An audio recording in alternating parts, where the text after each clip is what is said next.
اعوذ باللہ من الشیطان الرجیم بسم اللہ الرحمن الرحیم۔ آپ دیکھ رہے ہیں جی گڈ نیوز ٹی وی، میرا یوٹیوب چینل، اور میں ہوں یوسف مدنی۔ آج میرا ٹاپک ہے نماز اور سورہ اخلاص، قل هو اللہ احد والی صورت، جو ہم نماز میں اکثر پڑھتے ہیں۔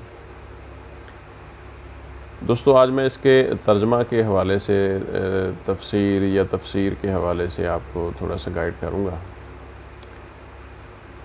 بسم اللہ الرحمن الرحیم۔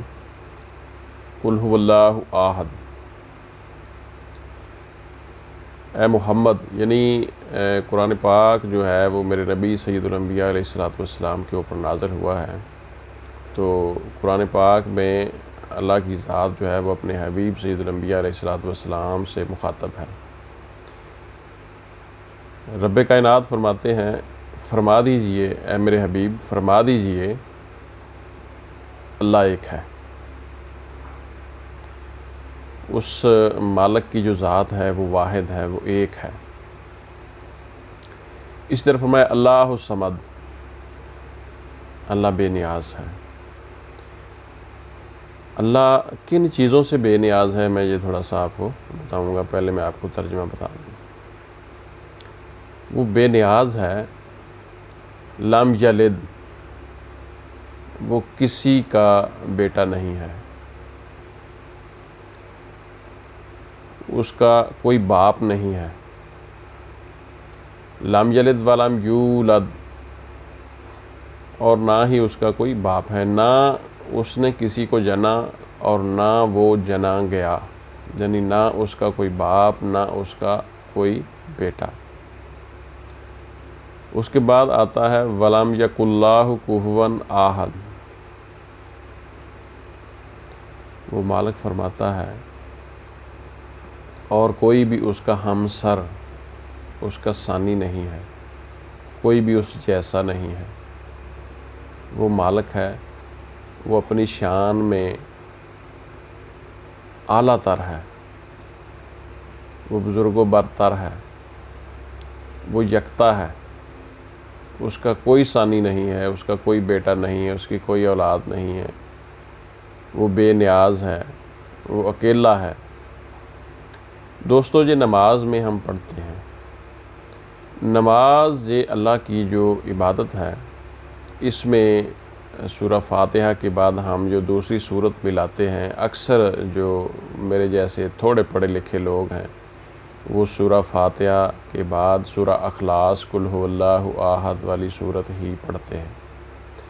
ایک تو چھوٹی صورت ہے، دوسرا اللہ پاک کی وحدانیت بیان کی گئی ہے، تو اکثر لوگ جو ہیں وہ اس کو پڑھتے ہیں۔ تو یہ ضروری نہیں ہے یعنی کہ آپ اس کے علاوہ اور بھی کوئی صورت سورہ فاتحہ کے بعد پڑھ لیں تو نماز ہو جائے گی، کوئی ایسا مسئلہ نہیں ہے، لیکن اکثر ہم یہ پڑھتے ہیں۔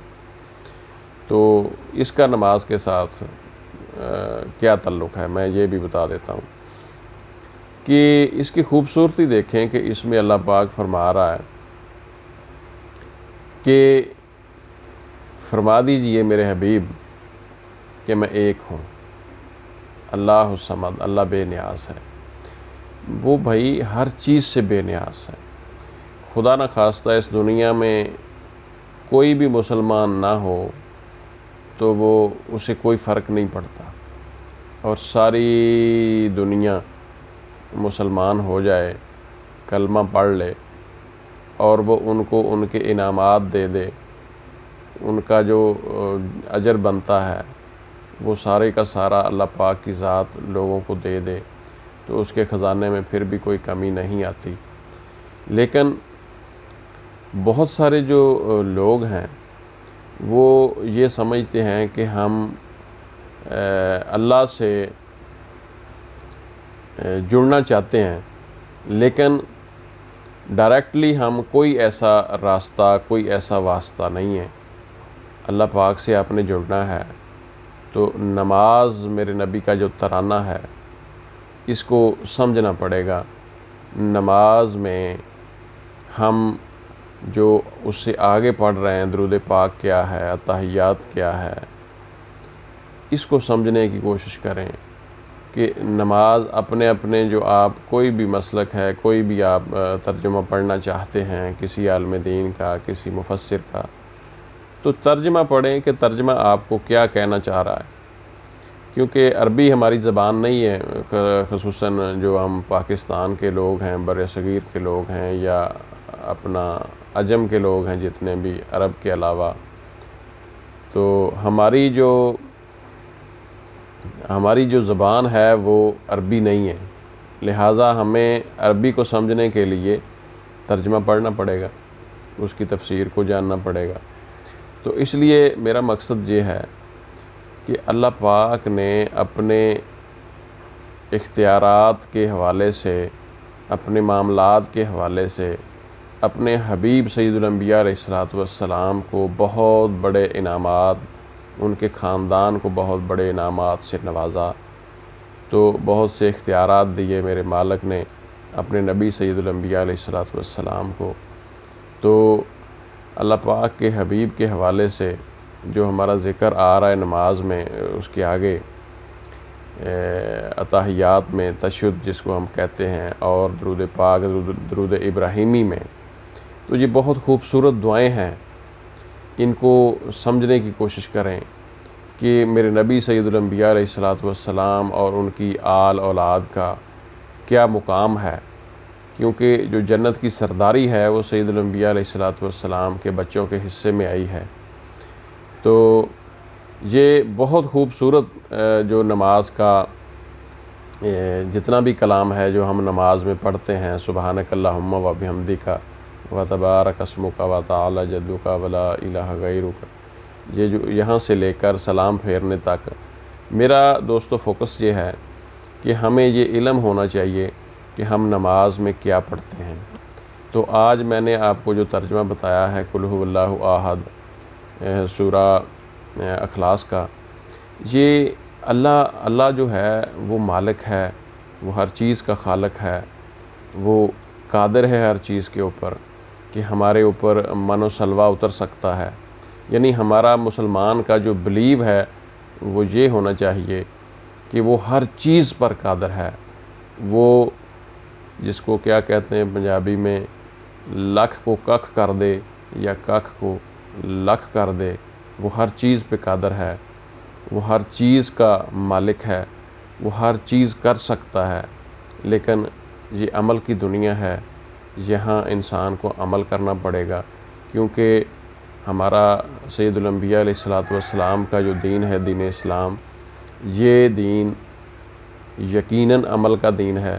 میرے نبی سید الانبیاء علیہ السلام نے اپنی 40 سالہ زندگی میں لوگوں کو عمل کر کے دکھایا، اور لوگ پکار اٹھے صادق اور امین۔